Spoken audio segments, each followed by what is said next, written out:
Digamos que habla muy corto el candidato y hace pregunta a la auditorio. ¿Ya lo vamos a la última? Bueno, vamos a tratar de ser breve con nuestro programa de gobierno.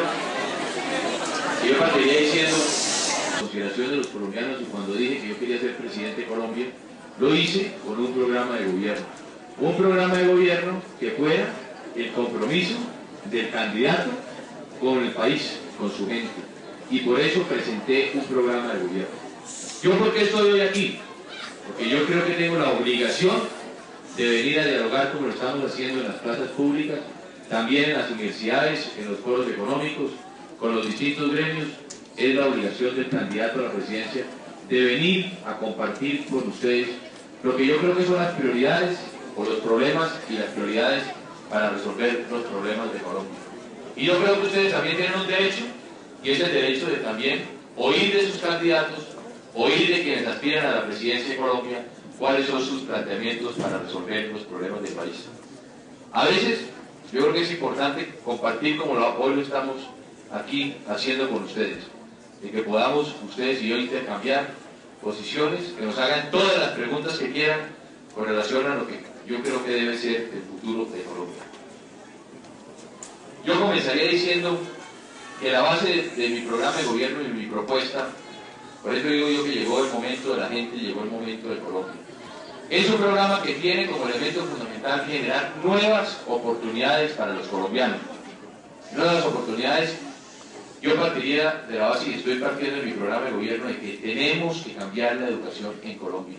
En Colombia todavía hay cerca de 2 millones de niños que no tienen la posibilidad de ir y tener escuela básica.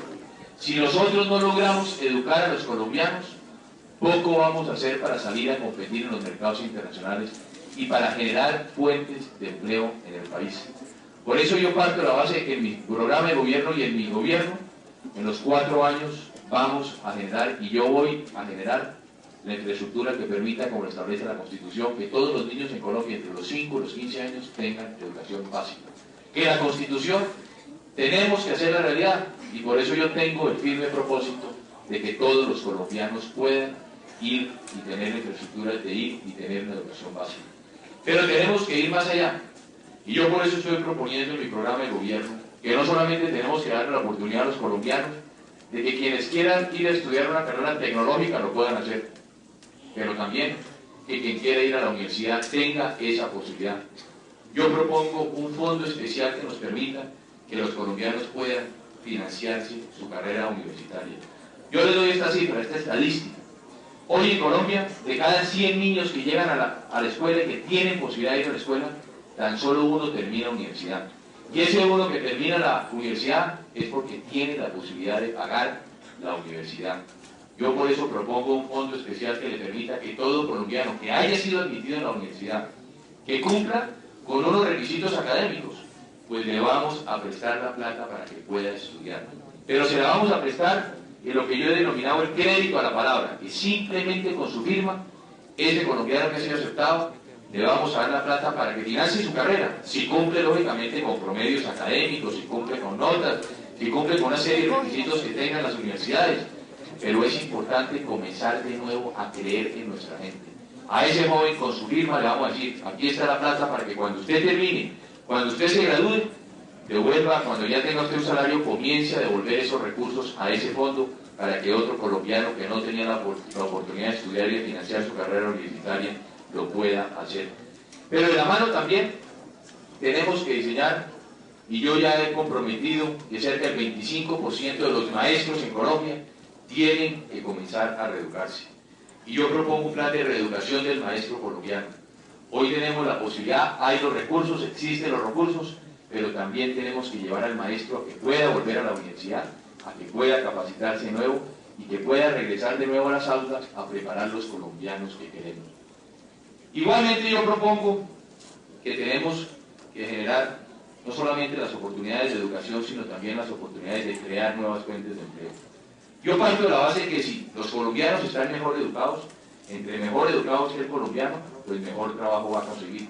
Y entre mejor trabajo consigue el colombiano, pues lógicamente mayor salario va a obtener. Por eso yo planteo empleos productivos y empleos calificados para los colombianos, no simplemente hablar del empleo por hablar. Y por eso estamos generando las condiciones que nos permitan capacitarlo para que pueda llegar a su trabajo. Hoy, ¿qué viene sucediendo en el país que ustedes lo viven como lo vive uno cuando recorre Colombia? Que muchos colombianos hacen esfuerzos, y esfuerzos muy importantes, sus familias y ellos. Hay mucho colombiano que trabaja de día, estudia de noche, sus familias tienen que hacer esfuerzos muy importantes para pagarles sus matrículas, y cuando terminan su carrera de abogado, de arquitecto, de ingeniero, ¿qué sucede? Que terminan o de taxistas o que terminan en una cafetería. No podemos seguir teniendo taxistas universitarios. Tenemos que generar las oportunidades que nos permitan que los colombianos puedan trabajar. Y por eso yo propongo también un fondo especial para la promoción de la microempresa en Colombia. El 80% de las industrias en Colombia hoy están concentrados en las microempresas. Pero ¿qué sucede también? En muchas oportunidades los colombianos que se gradúan, muchos colombianos inclusive se gradúan con tesis de grado, con propuestas para generar una microempresa, y sucede lo mismo. Va a pedir un crédito a una entidad financiera, a una entidad crediticia, ¿y qué le pasa? Que no tiene quien le respalde su obligación. ¿Y a dónde termina? Donde el agiotista, a donde termina quien esté prestando la plaza a unos intereses que no los puede pagar. Lo que yo propongo es que ese colombiano que tiene la posibilidad de tener y de crear una microempresa, lo vamos también a financiar. Si necesita el millón, los 2, los 3 millones de pesos para comenzar a generar microempresas que generen empleo en Colombia. También con el programa de crédito a la palabra le vamos a prestar la plata. Y de esta manera, hoy tenemos los ejemplos, porque la gente dice, ¿y si pagarán o no pagarán? Claro que pagan. La mejor cartera, si uno revisa la caja agraria, era el campesino. Si ustedes van y tienen oportunidades de conocer entidades como Actuar en Bogotá, que promocionan la familiaempresa, tienen una cartera saneada y excelente. Los colombianos lo que quieren es oportunidades que le permitan también búsqueda, generación de sus propias empresas, generación de empleo, y hacia allá también voy a centrar los recursos. Otra de las partes importantes de nuestro programa, con Luis Fernando Ramírez, que le estamos proponiendo a los colombianos, es el de combatir la corrupción. Hacia allá también voy a centrar yo los esfuerzos para que podamos acabar con la corrupción en Colombia. Yo creo que uno de los principales flagelos que están afectando hoy al país es el tema de la corrupción. Yo por eso, como último acto en el Senado de la República, yo propuse un estatuto para la corrupción. En compañía de los 8 senadores de la Nueva Fuerza Democrática, propusimos un estatuto contra la corrupción que yo creo que es un estatuto que cumple verdaderamente con lo que el país hoy necesita. ¿Qué necesitamos para combatir la corrupción? Herramientas. Por eso yo propongo que hay que crear una nueva viceprocuraduría especializada en la lucha contra la corrupción, un comité asesor que nos permita que el sector público y el sector privado puedan comenzar a combatir la corrupción. ¿Qué sucede? Ustedes lo han visto y uno lo vive cuando ha ocupado cargos públicos. Muchas veces la corrupción se presenta es por el exceso de tramitología y de papelería que se presentan en las entidades gubernamentales. Si el sector privado y el sector público trabajan de la mano, comienzan a erradicar esos trámites y de esta manera comenzamos también a acabar con la corrupción. Si comenzamos a aplicar seriamente la carrera administrativa y por sobre todo, si nosotros tomamos la decisión como yo la tengo de acabar la corrupción, vamos a aplicarla. Yo propongo que todo funcionario que va a entrar a trabajar tiene que presentar su declaración de renta cuando entra y cuando sale. Que le podamos seguir y tener seguimiento a quienes entran a trabajar en el gobierno. Y aquí para los abogados, posiblemente el elemento más difícil, pero donde más vamos a tener que trabajar, es en el levantamiento del velo societario. Lo que estamos cansados los colombianos es que todo se hace a través de testaferros. Se hace a través de sociedades que sirven de testaferras para quedarse con los dineros. Y por eso proponemos, posiblemente va a ser lo más difícil, el levantamiento de ese velo societario para que podamos llegar al fondo y acabar con la corrupción en Colombia. Corrupción que ya está acabando con el país, el contrabando. A veces la gente critica la apertura y dice, no, es que la apertura trajo el contrabando en Colombia. Y eso no es verdad. El contrabando entre los países más se abre y las experiencias cuando vemos entre más abiertas son las economías, más y mejores aduanas tienen. En Colombia nuestra aduana es una vergüenza. Yo diría que no tenemos aduana y que por eso nosotros necesitamos tener una aduana que permita verdaderamente controlar el contrabando y de esta manera no solamente proteger el empleo de los colombianos, el trabajo de los colombianos, sino proteger nuestra industria. Igual sucede con la eficiencia del Estado en medios y en mecanismos tan importantes como combatir la competencia desleal en Colombia. la gente también critica la apertura y dice es que la competencia desleal está acabando con la industria colombiana. Y está acabando en buena parte porque no hay una respuesta del gobierno, es ineficiencia del Estado. Yo no conozco las denuncias que se hayan hecho de competencia desleal que hayan tenido resoluciones del gobierno. Si el gobierno no es eficiente, lógicamente esa competencia desleal va a acabar con la industria colombiana. Y por último, yo diría que el otro aspecto en el cual tenemos que concentrar los esfuerzos y en el cual yo voy a concentrar todo el esfuerzo del próximo gobierno es en el tema de la paz y la seguridad. Y por eso hablo de paz y seguridad, porque yo creo que tenemos que diferenciar entre el problema de la subversión y el problema de la seguridad ciudadana. En el tema de la subversión yo he sido claro en que no es el gobierno el que escoge si se decide hacer una política de guerra o si se decide hacer una política de paz. Al gobierno le corresponde proteger la vida, la honra y los bienes de los colombianos.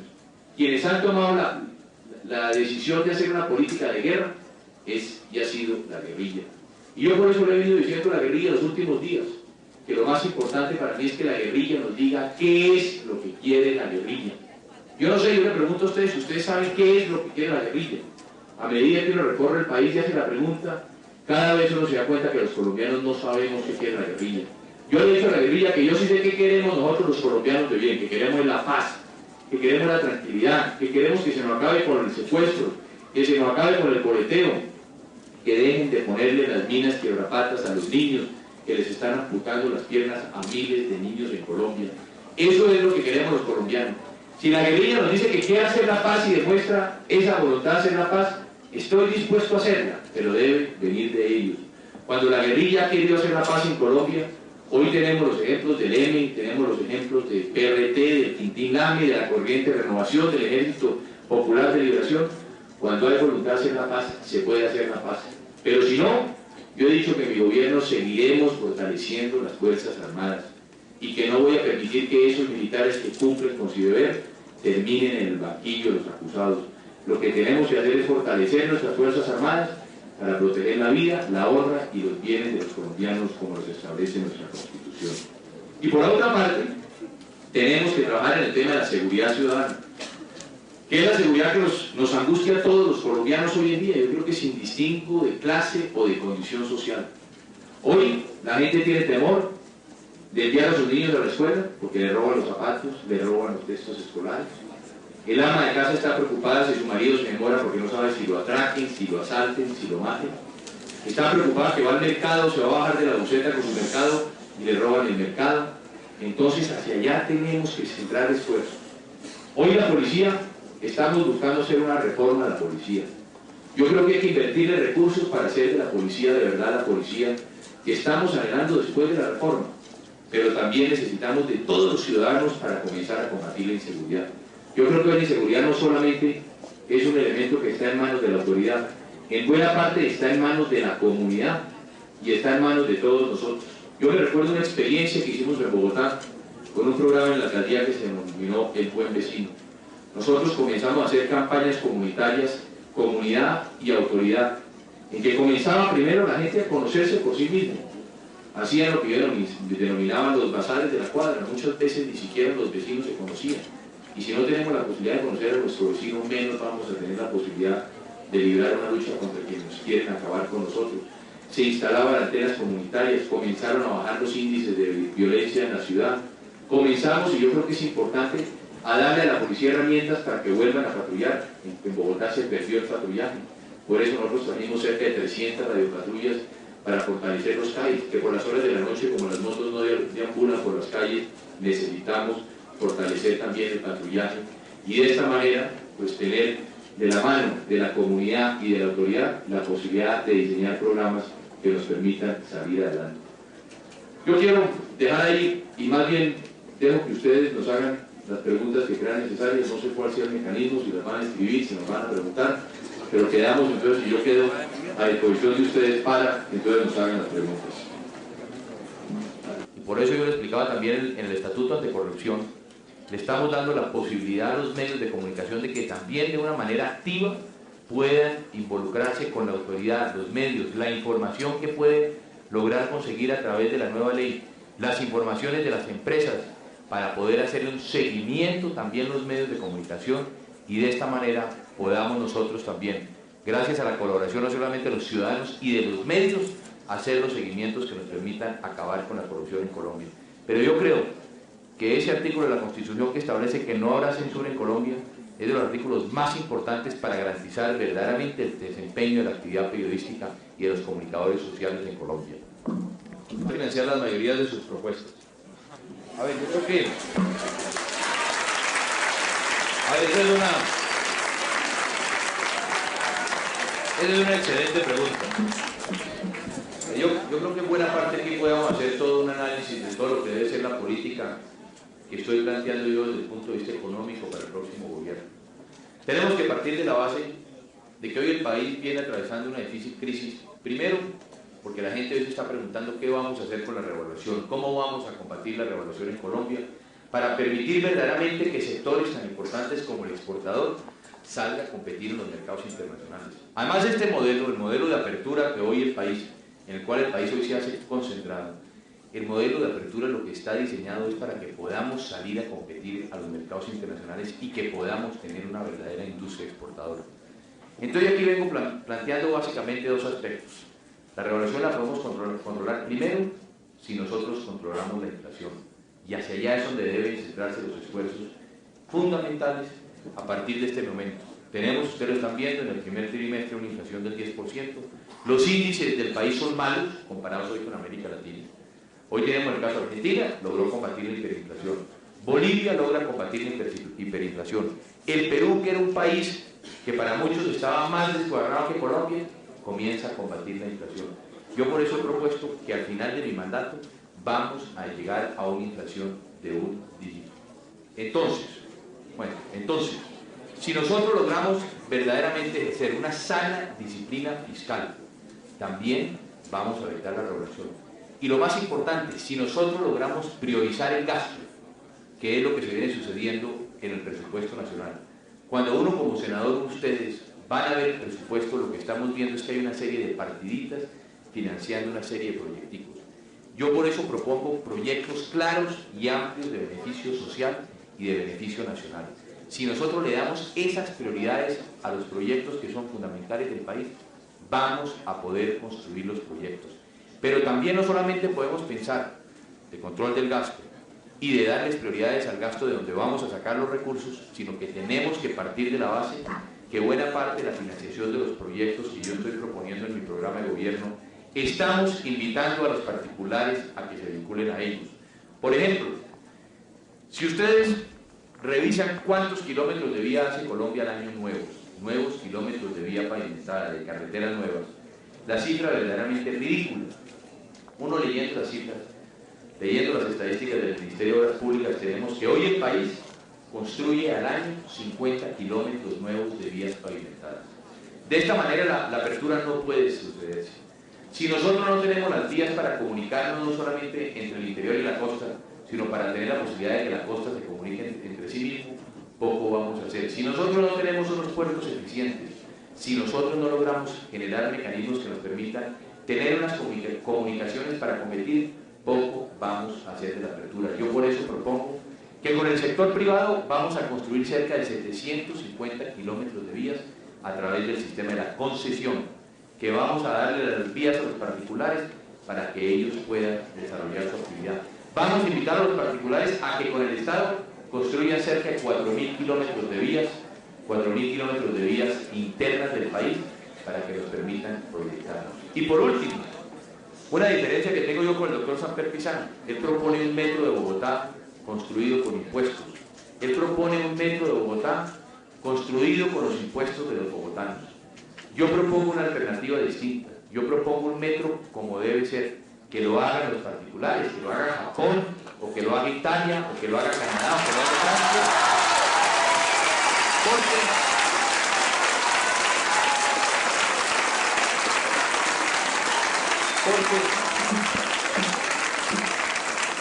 Porque la verdad que el bolsillo de los bogotanos no nos da para más impuestos.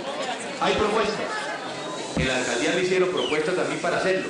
Desafortunadamente el gobierno nacional nunca quiso respaldarnos en esa posibilidad, pero el metro vamos a dejárselo a los particulares y que el bogotano simplemente pague su pasaje. Además, yo creo que el metro hecho por los particulares vale la mitad y lo hacemos en la mitad de tiempo. Por lo tanto, la tarifa siempre va a ser mucho más barata que un tiempo, que un mes de operación.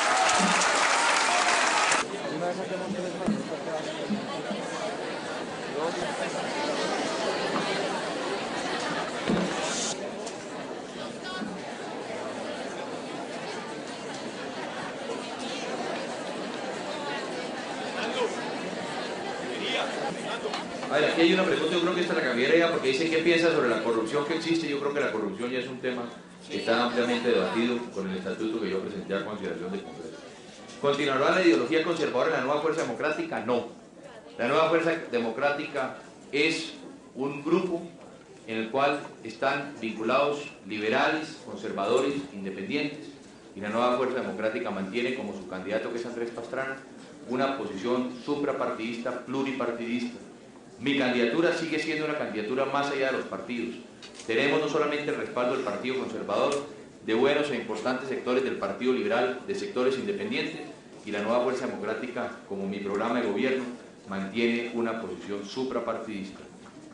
Aquí nos hablan de mí cómo va a manejar la intervención de los Estados Unidos en el gobierno colombiano y cómo va a sanear las instituciones de seguridad, principalmente de la policía.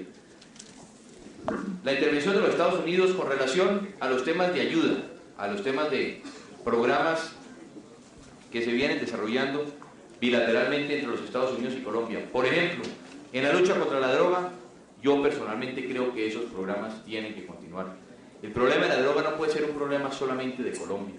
Nosotros estamos invirtiendo recursos nuestros que debían estar invirtiéndose en el sector de la gente más pobre y más necesitada. Inversión en el campo social, los estamos dejando de hacer para poder combatir la droga y evitar que la droga llegue a los Estados Unidos. Toda la ayuda que nos pueda brindar los Estados Unidos, toda la ayuda que nos pueda brindar el mundo será poca para combatir y erradicar el tema de la droga en el país y el narcotráfico. Yo creo que es importante que podamos implementar programas que nos permitan seguir obteniendo recursos y sobre todo a partir de la firma de la Convención de Viena, a partir de lo que hoy la Organización de las Naciones Unidas viene implementando a través de la UNCTAD, programas que se vienen desarrollando con la Comunidad Económica Europea. Toda ayuda que nos den a Colombia para erradicar ese cáncer que tenemos en el país va a ser importante. Los problemas que se vienen presentando y que comienzan a sentirse en Colombia hoy son graves. Por ejemplo, cuando uno recorre el país, cuando uno va a las zonas más marginadas, se da cuenta de que el campo colombiano está atravesando una grave crisis. Y hoy lo que estamos viendo es que cada día se vienen sembrando más y más hectáreas de amapola. Hasta el momento en el país hemos tenido la droga que se denomina la droga suave, la cocaína, la marihuana, pero estamos corriendo un peligro grave con lo que corresponde a la amapola en el país. Por eso yo creo y vamos a mantener toda esa posibilidad de que podamos tener acuerdos bilaterales con los Estados Unidos para que podamos nosotros de esta manera seguir en esta lucha, y necesitamos para ello los recursos de quienes también tienen que hacer la lucha, que es la demanda en esos países, como en el caso de los Estados Unidos. La de la policía me decían, sí, perdón, que me quedó la de la policía. Yo lo que dije al comienzo, ya hay una reforma importante de la policía, yo creo que hay que destinar recursos, tenemos que destinar recursos para ir implementando todas las reformas que salieron de la ley. La ley no la podemos seguir dejando sin aplicar, sin aplicación. Si nosotros no le damos recursos a la policía para que verdaderamente podamos dignificar la profesión de la gente, para que podamos nosotros tomar las determinaciones que quedaron establecidas en la ley, poco vamos a hacer. Entonces yo creo que lo que hay que buscar es los recursos, como yo voy a hacer, de invertírselos a la policía, para que podamos comenzar a tener la policía que estamos anhelando. La reforma de la policía fue muy importante, pero ahora es necesario ponerla en práctica, y buena parte de esa puesta en práctica es dotándola de recursos.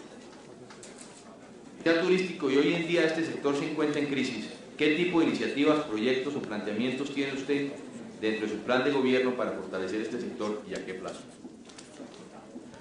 Bueno.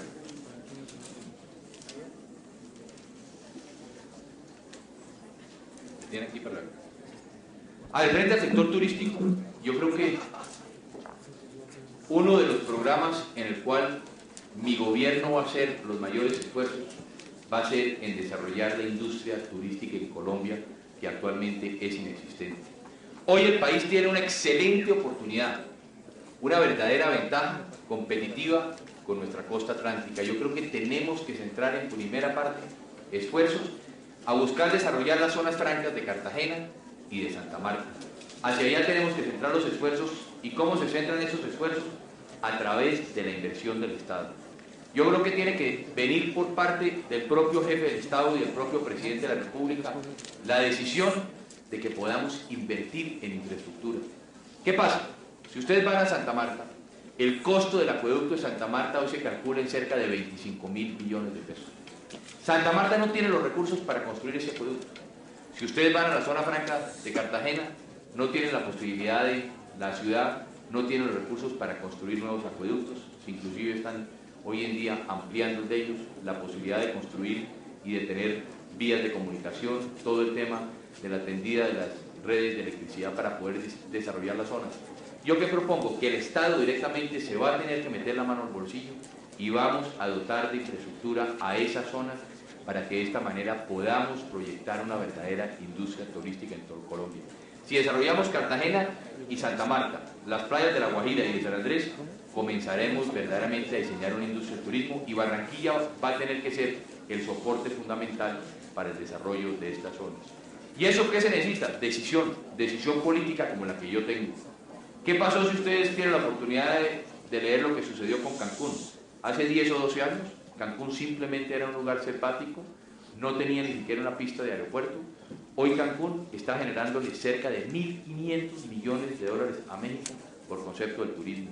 Hoy en México están llegando cerca de 17 millones de turistas al año, los cuales les están dejando cerca de 6.500 millones de dólares para poder nosotros, para que puedan ellos tener de esta manera una entrada importante de divisas.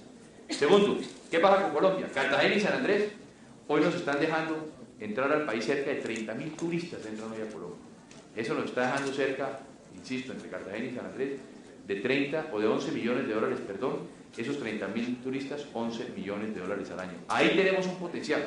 Aquí me dicen qué pasa con la costa pacífica. Comencemos por lo menos con la primera, que es la costa atlántica. Si nosotros hacemos las inversiones en la costa atlántica, la costa pacífica en buena parte podemos darle herramientas distintas, como el caso del ecoturismo, que podamos nosotros explotar también el turismo más costoso en el Chocó y en el Amazonas con la política ecoturística. Pero en mi gobierno esa va a ser la posibilidad que le vamos a dar a los colombianos, de tener una verdadera industria del turismo que genere empleo. Es la tercera industria del mundo y nosotros tenemos esa posibilidad porque los los destinos que está buscando hoy el mundo es el Caribe y tenemos nosotros las mejores posibilidades en el Caribe.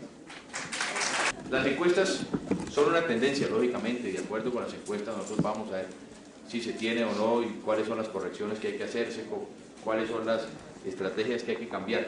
Pero yo digo que todo candidato tiene que trabajar, o por lo menos es lo que yo creo como candidato a la presidencia, que trabajo por una encuesta que es la del 29 de mayo. Y hacia allá es donde estoy centrando todos los esfuerzos. Las encuestas, insisto, son tendencias, pero uno lo que tiene que concentrarse es al día de las elecciones. Y hacia allá es donde estoy centrando todos los esfuerzos. Aquí hay alguna gente que quiere preguntas y preguntas, entonces... A ver.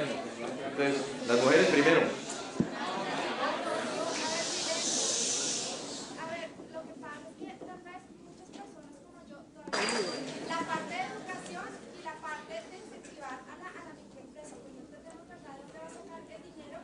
A ver, de la parte de educación, usted sabe que este año en el presupuesto de Colombia hay 962.000 millones de pesos para educación. Colombia, antes de finalizar el presente ciclo, va a ser el país más descentralizado de América Latina. Se calcula que el proceso de centralización de recursos del orden nacional al orden departamental y municipal, antes de finalizar el presente ciclo, va a haber cerca...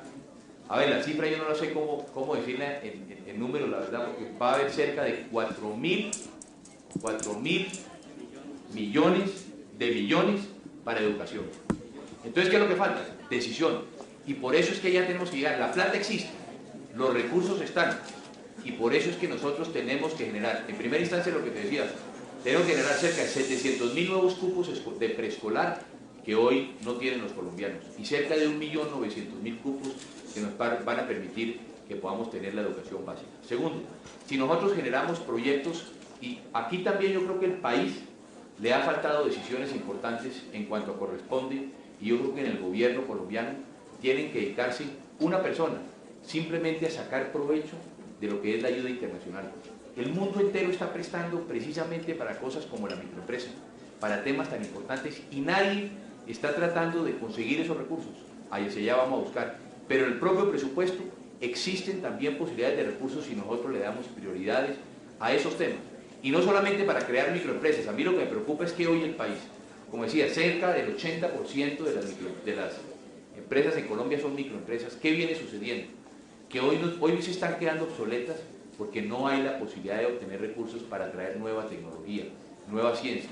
Yo por eso propongo en mi programa que en el país vamos a tener que ampliar los recursos que le estamos destinando hoy a ciencia y tecnología. Hoy se calcula que Colombia está destinando el 0.4% del Producto Interno para lo que corresponde a todos los programas científicos y tecnológicos. Países semejantes al nuestro, como el caso chileno o el caso mexicano, por poner simplemente algunos ejemplos, destinan entre el 1.5% del Producto Interno y el 2% a todo lo que tiene que ver con avances científicos y tecnológicos. Hacia allá yo creo que también el país va a tener que hacer un esfuerzo para que de esta manera podamos proyectar. Pero ahí están los recursos y hay que darles prioridades. Si nosotros queremos generar, como es mi caso, no solamente la educación que le va a permitir al colombiano tener mejor trabajo y mejor salario, hacia allá también vamos a tener que centrar esos recursos prioritarios, inclusive con el sector privado. Con el sector privado también vamos a hacer que ellos se vinculen a través de mecanismos que les permitan financiar a ese tipo de personas, y hacia allá vamos a centrar también nuestro esfuerzo. Listo. Ahí atrás.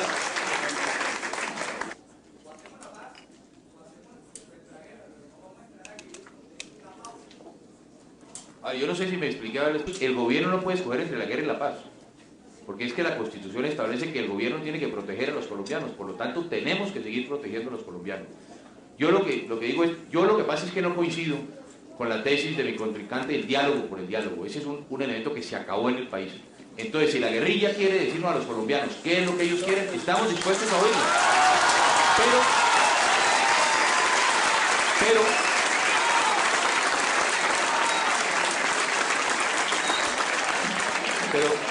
Pero como usted bien anota, el gobierno tiene que seguir protegiendo. Yo voy a seguir fortaleciendo las Fuerzas Armadas para proteger también a los colombianos. Y si ellos deciden darnos unas claras demostraciones de hacer la paz, estamos dispuestos, pero que ellos y de ellos provenga esa decisión de hacer la paz. A ver, ya hay una... Uy, perdón. Acabar con la violencia, vamos a tener la paz que tenemos todos los colombianos si invertimos socialmente los recursos que tiene el país. Usted sabe, digamos, yo me hago ahorita el ejemplo, ¿usted sabe cuánto vale una libra de carne? Una bolsa de leche, ¿qué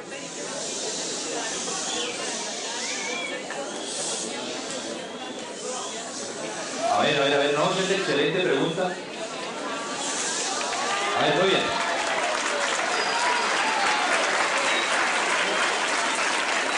Por eso yo digo que distinto también a lo que piensan otros, el gobierno tiene que comenzar a combatir la inflación. Y la inflación, lo que yo decía primeramente, es priorizar nuestro gasto para saber a dónde vamos a hacer las inversiones para hacer las obras. En segunda instancia, una sana disciplina fiscal. Tercero, el gobierno tiene que comenzar a bajar los costos de la vida y a través de ellos tiene que bajar en primera instancia, como yo lo propongo, el de la educación en Colombia, que es uno de los costos más elevados hoy, si se puede decir, de la canasta familiar de los hogares colombianos. Y segundo, inversiones en el sector agrícola colombiano. Si nosotros logramos de nuevo recuperar el campo, si nosotros logramos de nuevo llegar con el crédito al campesino, si nosotros logramos la sana utilización de los recursos que tenemos hoy en día para la construcción de distritos de riego que nos permitan hacer más productiva nuestra tierra, vamos a comenzar a bajar los costos de vida. Buena parte del costo de vida en Colombia hoy se ha disparado es por los productos alimenticios, y buena parte de esta crisis es por la crisis que se está viviendo en el sector agrícola colombiano. Y otro aspecto, yo creo que tenemos que llegar a un gran acuerdo, porque lo que hoy está pasando, ¿y qué es lo que está sucediendo en el país? Que hoy el dinero ya no vale, que hoy se le están aumentando los salarios a los colombianos en diciembre en un 15 o en un 20 o en un 25%, y en la primera semana de enero simplemente con el aumento de las tarifas de los servicios públicos, ya ese aumento de los salarios no tiene ninguna vigencia. Entonces yo creo que tenemos que buscar un gran acuerdo entre el sector privado y el sector público, para que comencemos entre todos también a buscar mecanismos que nos permitan bajar la inflación a través de acuerdos importantes. Y yo lo que creo aquí es que lo que tenemos que acabar en Colombia es con el rebusque, porque hoy lo que está sucediendo en el país es que la gente está trabajando de día y le va a tocar y le toca ir a trabajar de noche 1 o 2 o 3 horas para poder tener recursos que le permitan vivir a él y a su familia. Hacia allá es donde yo voy a centrar buena parte del programa de bajar el costo de vida y de bajar la inflación. Antes de darles la palabra a otros, aquí me hace una pregunta que es muy importante. ¿Quién es su vicepresidente? ¿Quién es Luis Fernando Ramírez? Pues yo le quiero decir quién es Luis Fernando Ramírez. Luis Fernando Ramírez posiblemente representa el 90% de los colombianos. Luis Fernando Ramírez es un hombre humilde, un hombre que nació en Oiva, en el departamento de Santander. Es el hijo de un campesino, es el hijo del chofer de Mariano Espina Pérez, y es un hombre que a través de su esfuerzo, de su familia, que logró pagarle su universidad para que viniera a Bogotá, terminó su carrera de contador, comenzó a trabajar en el puesto más bajo del Ministerio de Hacienda y logró ocupar las mayores posiciones, con excepción del Ministerio. Fue director de impuestos, fue director de crédito, fue viceministro de Hacienda y posteriormente fue el ministro del Trabajo. Es un hombre que, como en mi caso, tenemos una misma filosofía, creemos en un mismo país, creemos en un mismo programa. Y si algo identifica la fórmula de Luis Fernando Ramírez conmigo, de Andrés Pastrana y de Luis Fernando Ramírez, es que tenemos posiblemente el factor más importante y lo que está buscando hoy los colombianos en su clase política, y es credibilidad. Lo que decimos Luis Fernando y yo, lo hacemos. Y por eso estamos presentando con una fórmula distinta. Mi fórmula no es una fórmula de los maquinarios.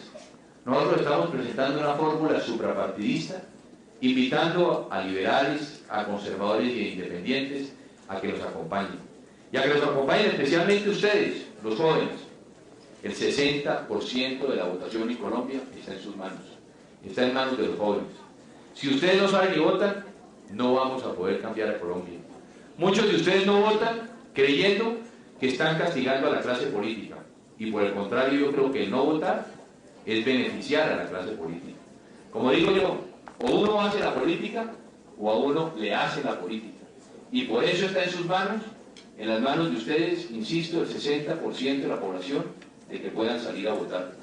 Hoy hay cerca de 3.600.000 nuevas cédulas. Yo no sé si muchos de ustedes se inscribieron o no se inscribieron. Yo simplemente les quiero dejar hoy aquí también una incógnita. Quienes están en el censo electoral, quienes tienen su cédula en el lugar respectivo de expedición. Para poner un ejemplo, quienes viven en Bogotá, su cédula es de Bogotá, y después del año 86 está en la ciudad. A pesar de que no hubieran votado desde el año 86 y de que nunca hayan votado, pueden ir a la feria de exposición a votar. Hoy están habilitadas, insisto, cerca de 3.600.000 cédulas de los jóvenes de Colombia.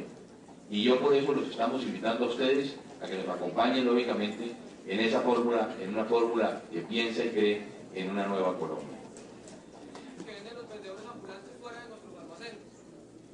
Yo creo que si algo me identifica a mí, yo creo que es esa política, la verdad, frente a la economía informal.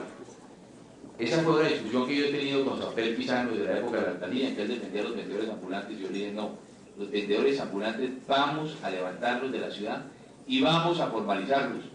Con Sanfer teníamos una clara diferencia. Él dice, la economía informal había que mantenerla, yo creo que no.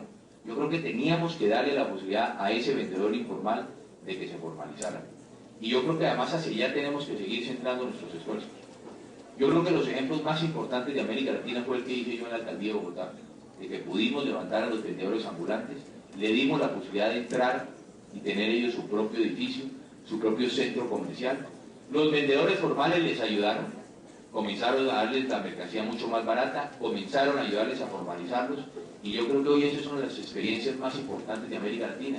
Yo creo que tenemos que seguir haciendo ese esfuerzo. Yo creo que lo que tenemos que acabar en Colombia, además porque yo creo que debe ser la clara concepción de una verdadera política social, es que nosotros no podemos seguir permitiendo que quienes es informal no tengan la posibilidad de formalizarse.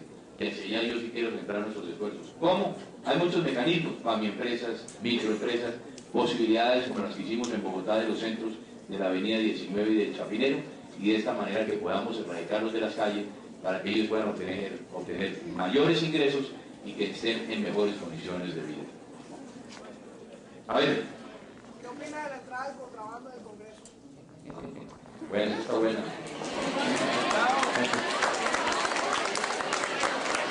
Ay, Diosito. ¿Qué opina? A ver, ¿qué? No la vieron allá. ¿Qué opina de la entrada del contrabando al Congreso? Gravísimo. Gravísimo, porque eso mismo sucedió hace algunos años, cuando nosotros, los colombianos, dejamos pasar hechos tan importantes que se sucedieron en el Congreso, como que Pablo Escobar hubiera ido a ocupar una curul en la Cámara de Representantes. Nosotros no podemos seguir siendo tolerantes. El contrabando está acabando con nosotros. El contrabando está acabando con nuestras economías. Cuando uno va a la costa y pasa por el Carmen de Bolívar, o va por Santander, a San Gil y a otras poblaciones, hoy la gente se está muriendo de hambre porque ya las compañías colombianas no les van a comprar sus tabacos. Hoy cuando uno va a Medellín ve que los índices de desempleo están creciendo. ¿Por qué? Por el contrabando textil. Y yo sí veo con mucha preocupación que quienes han sido los abanderados del contrabando en Colombia hoy estén participando en el Congreso de Colombia. Yo por eso os digo que uno de los hechos más importantes del Congreso, y ustedes coinciden, fue la creación de la Comisión de Ética. Esa fue la comisión que yo propuse el primer día que llegué al Congreso. Si nosotros no comenzamos a sanear nuestras costumbres políticas, si no lo comenzamos a hacer desde el interior de nuestras propias corporaciones, poco vamos a hacer en el país. Y yo creo que en eso no podemos seguir siendo tolerantes, sino hacer las denuncias como yo las he hecho, y creo que tenemos que continuar haciéndolas, para que todos nosotros, ustedes y yo, volvamos a creer en nuestro país. Los asesinos de campesinos, cuando hacen masacres en las zonas pobres de nuestro país, nos estén gobernando, estén de senadores, estén de concejales, es decir, los padres de nuestra patria? A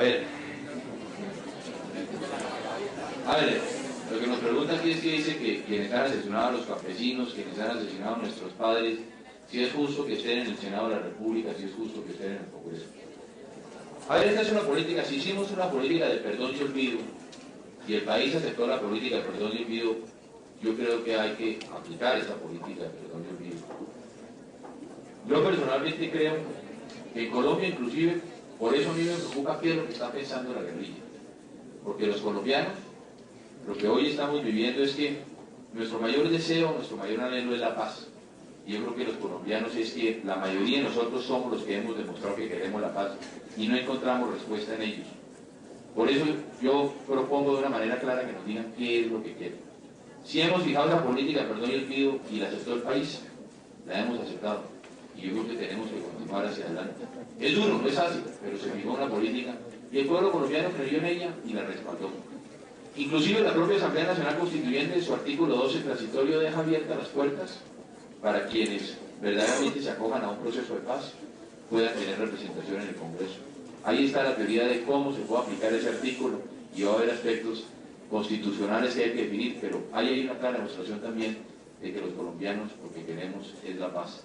Y hacia allá yo creo que tenemos que centrar nuestros esfuerzos y vamos a centrar los esfuerzos en el próximo gobierno. A ver. ¿Cuál?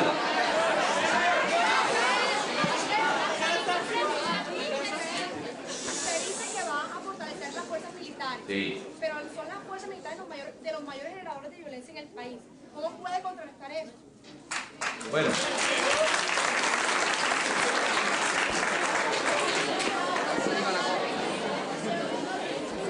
¿Se refiere al informe de amnistía? Hoy creo que hay una respuesta dura del ministro de la Defensa sobre ese informe, que se haga claridad, porque yo creo que también con el país no se nos puede seguir nosotros perturbando y hay una clara política de derechos humanos que viene faltando Colombia. Yo creo que en esto hay que hacer claridad. Yo creo que también se presentan abusos, coincido con usted, y tenemos que buscar mecanismos al interior de las propias Fuerzas Armadas y del Ejército de Colombia que nos permitan ejercer ese control. Hoy tenemos una nueva constitución política que es clara frente a la política de derechos humanos. Igualmente, inclusive el propio ministro de la Defensa ha hecho planteamientos de las propuestas que, así como se hizo una reforma a la policía, es importante también hacerla al interior de nuestras Fuerzas Armadas. Y yo creo que todo esto lo que busca son aspectos positivos que nos permitan verdaderamente diseñar una política clara frente a la política de derechos humanos en Colombia, no simplemente por las violaciones que se vienen presentando, en ciertos casos por las fuerzas del orden público, sino por toda la política de violación de derechos humanos en el país. A ver. Hey. de la política de sometimiento.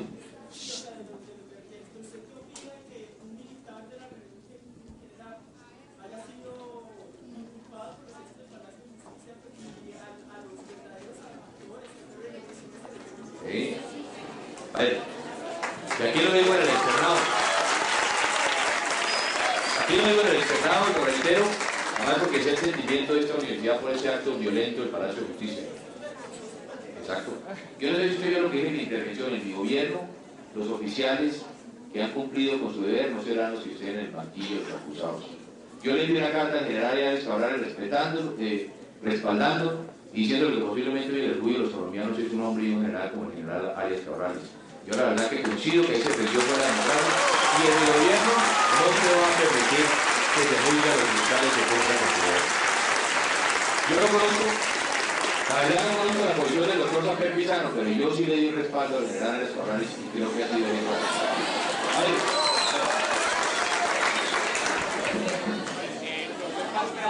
Al principio de la charla, usted habló de que un arma principal, una de los factores principales en su campaña es la lucha contra la corrupción. Yo le tengo una pregunta para hacerle. Como todos sabemos y por la prensa ha salido, que a usted lo están investigando por lo del Guavio. ¿Usted se siente con la capacidad de hablar de claro. Contra la corrupción? Claro. Y le voy a decir por qué, porque yo no me he robado ni peso.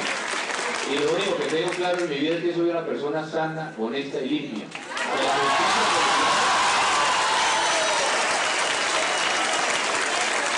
La justicia que me llama ahí está. Y le agradezco la verdad la pregunta. Lo único que logramos nosotros hacer fue sacar adelante una obra de las magnitudes del Guavio. Fue la primera vez que hicimos las denuncias penales frente a la compra de créditos. Y nosotros logramos sacar adelante una obra que venía en retraso. Afortunadamente el país conoce y por eso uno comienza a leer hoy en la prensa y ven que se están comenzando a castigar a los culpables de ese gran robo. Si algo tengo yo en mi vida, lo que digo yo que tengo mi libro abierto en mi vida pública y en mi vida privada. Y que por eso tengo la tranquilidad de poder representar como presidente de Colombia, porque tengo no solamente las condiciones morales para ser presidente de Colombia, sino que tengo la capacidad para llevar adelante el país. Y por eso, arriba. Allá hay finanzas. ¿Cuál sería la respuesta concreta para frenar ese fiscal que parece que va a acercar a los 2 billones de pesos? Y la otra pregunta es... El déficit fiscal. Y la otra pregunta es que, adicionalmente a las cualidades que usted menciona a su vicepresidente, tiene el papá secuestrado, si no es un poco un chantaje emocional. ¿Chantaje emocional con quién? Con el electorado. ¿Con quién? Con el electorado. Yo creo que uno nunca puede sacar nada bueno del secuestro. En eso yo quiero ser claro. Uno del secuestro, además yo creo que una persona como Luis Fernando que nos esté acompañando, yo creo que es un hombre de mucho valor. Yo le pregunto si usted tiene a su padre secuestrado, usted es capaz de ir a estudiar diariamente, de presentar sus exámenes finales, de cumplir con su deber. Es difícil. Yo no sé si usted ha sufrido el tema del secuestro. Ojalá nunca lo sufra, como yo no quiero que lo vuelvan a sufrir los colombianos. Hacia allá tenemos que centrar los esfuerzos. A mí posiblemente faltó decir algo aquí con relación al secuestro. Yo propuse en el Senado de la República el no indulto para los secuestradores, inclusive los guerrilleros.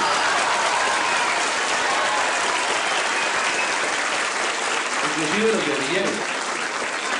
Posiblemente Luis Fernando en este caso está sacrificando más aceptando la vicepresidencia que no haciéndolo, porque posiblemente su padre puede estar en distintas condiciones. No hemos utilizado esa herramienta y no la vamos a utilizar en la campaña electoral. Y aquí repito lo que yo he dicho. Ojalá la guerrilla demuestre la voluntad de paz liberando a Luis Emilio Ramírez. Ojalá no lo diga. Yo no creo que uno pueda sacar provecho del peor crimen que puede cometerse en una persona. Ojalá ellos demuestren que existe esa voluntad de liberarlo a él y de liberar a cientos de colombianos que en este momento están con el flagelo del secuestro. Ojalá que eso sea y no sea esa voluntad. Bueno, la última pregunta. ¿Cuál es esta? Aquí, bueno.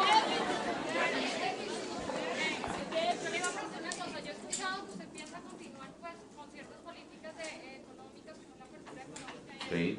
¿Qué piensa hacer usted para que de pronto los campesinos, los sectores de comercio más pequeños no se vean tan afectados como hasta ahora se han visto afectados? Porque a ver, el tema de la apertura. ¿Me falta? Es una pregunta de una conferencia.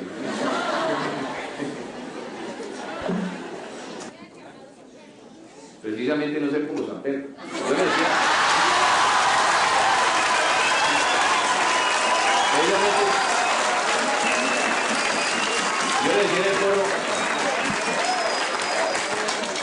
Yo le decía también en el foro de la Asociación Bancaria que para mí capitalismo salvaje es ir a quemar los recibos en la Plaza de Bolívar de los servicios públicos. Así no se resuelven los problemas del capitalismo.